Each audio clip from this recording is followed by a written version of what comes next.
we have got an agreement which is acceptable overwhelmingly to the people of Hong Kong. I feel we have done a good job for the people of Hong Kong. Had there been no agreement, Southern coast. This too.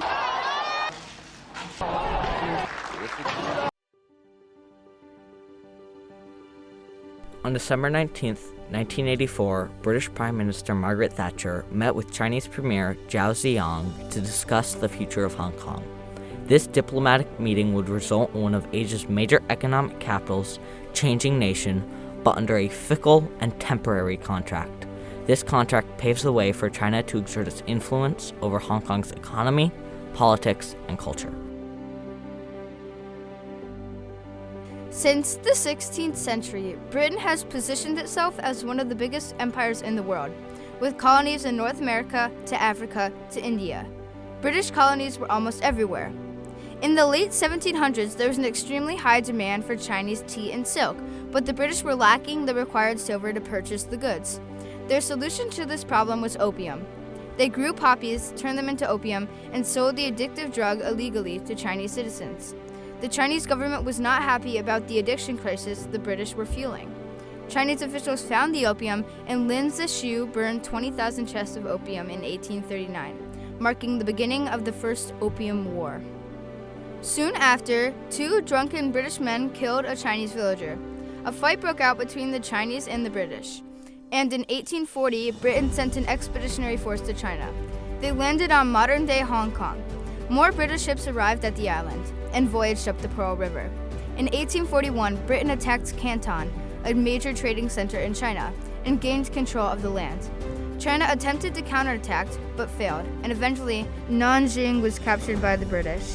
Because of this major British victory, the war was stopped. Many negotiations were held, and in the end, China gained Nanjing and Canton, but Britain got to keep the Hong Kong island.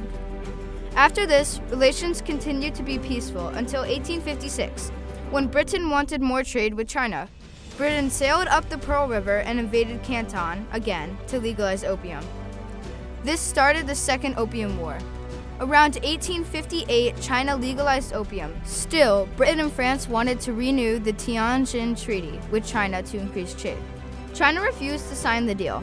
Britain then pushed into Beijing. After 4 years of war, the Chinese had no choice but to renew the Tianjin Treaty. Later, because of the attacks towards China, such as Britain invading Beijing, China and Britain signed an agreement called the Convention of Peking, which stated that Britain would gain the Kowloon Peninsula, an area north of Hong Kong. Finally, in 1860, Britain owned both Hong Kong Island and the Kowloon Peninsula, and the Second Opium War had come to an end.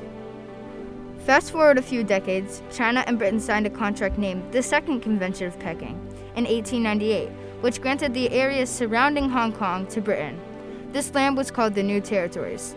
This contract also stated that Britain only gets the new territories for the next 99 years, from 1898 to 1997. This part of the contract only applied to the new territories, not Hong Kong Island or the Kowloon Peninsula. After many prosperous years, the 1997 deadline drew near. The big question was, will this 99-year-old contract be honored? A contract signed by a different Chinese government? The answer was yes. On December 19, 1984, British Prime Minister Margaret Thatcher and Governor of Hong Kong, Edward Youde, met with Chinese Premier Zhao Ziyang and Chinese political leader Deng Xiaoping to sign an agreement. This agreement is known as the Sino-British Joint Declaration. The debate between China and Britain was intense. Edward Youde was understood to be Hong Kong's only representation, but the Chinese Foreign Ministry challenged this. Edward Youde would only be acceptable as a British representative to China according to the Chinese Foreign Ministry. Historian Steve Tsang said, the PRC government considered the negotiations to be strictly between itself and the British government. Chinese officials like Deng Xiaoping were intent on the reunification of what they saw as stolen Chinese territory. Independence was near impossible because of the People's Liberation Army having an upper hand militarily. Margaret Thatcher lost negotiating power due to the fact that Hong Kong was vulnerable to Chinese invasion. She did not want to see a full-scale invasion. The Sino-British Joint Declaration was a complex agreement that stated China would control Hong Kong, but also gave Hong Kong a high degree of autonomy. Hong Kong would control their own finances, government, policing, and territory, but this autonomy would only last 50 years. As mentioned previously, the main island of Hong Kong was given to Britain indefinitely, so technically there was no obligation for Britain to return Hong Kong Island and the Kowloon Peninsula. Margaret Thatcher did not believe the small territory could survive on its own, given its small landmass and lack of an airport, so they were returned to China just as the new territories north of Boundary Street. The Sino-British Joint Liaison Group was formed. Its members were British and Chinese officials, and they would handle the matters concerning Hong Kong until the handover took place, at which point British officials would not have say in the matters of Hong Kong. It was eventually disbanded in 2000. After the meeting in 1984, very few protests were held. But in 1989, the entire world saw the Tiananmen Square massacre and felt its repercussions. Over 500,000 people marched to honor the lives lost, an annual tradition done every June 4th.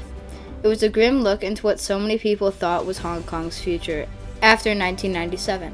Many student groups staged protests and raised awareness, but ultimately Britain did nothing. In 1992, Chris Patten became the last governor of Hong Kong. In October of 1992, Chris Patten proposed a democratic reform of Hong Kong that would allow the people of Hong Kong to elect 30 of their 60 representatives. Chinese officials like Liu Ping were furious and said that Chris Patten is a man to be condemned. They threatened to reverse the laws once the handover took place, and they did. But soon after, very similar legislation was passed, giving the people of Hong Kong 35 democratically elected seats out of 70 seats.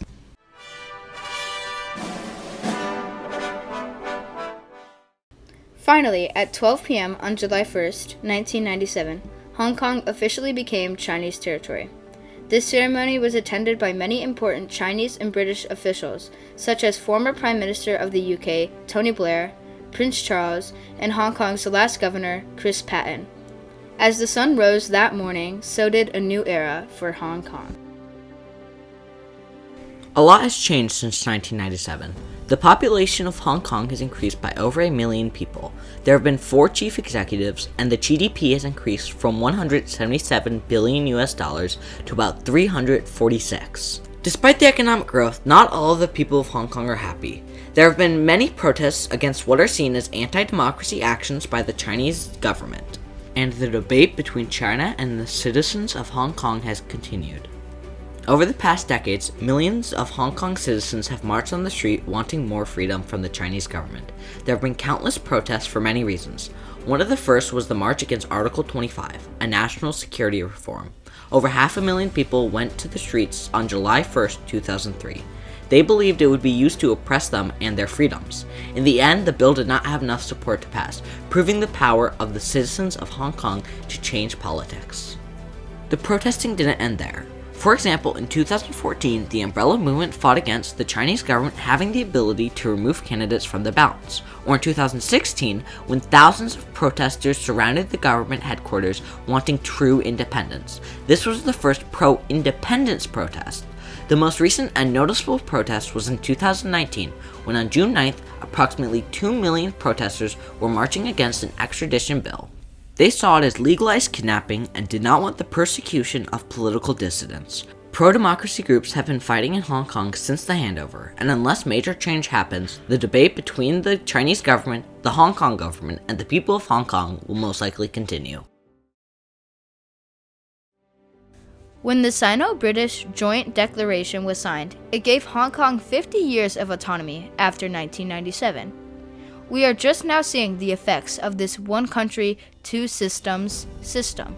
With millions of people marching for democracy and an ever-growing Chinese influence, the future of Hong Kong becomes less and less predictable. The big question is, will millions of people who grew up in a capitalist democracy, who have lived with freedom and rights for their entire lives, be okay with losing that freedom? If the protests from the decades of Chinese ownership tell us anything, it's that the people of Hong Kong are willing to fight for what they believe.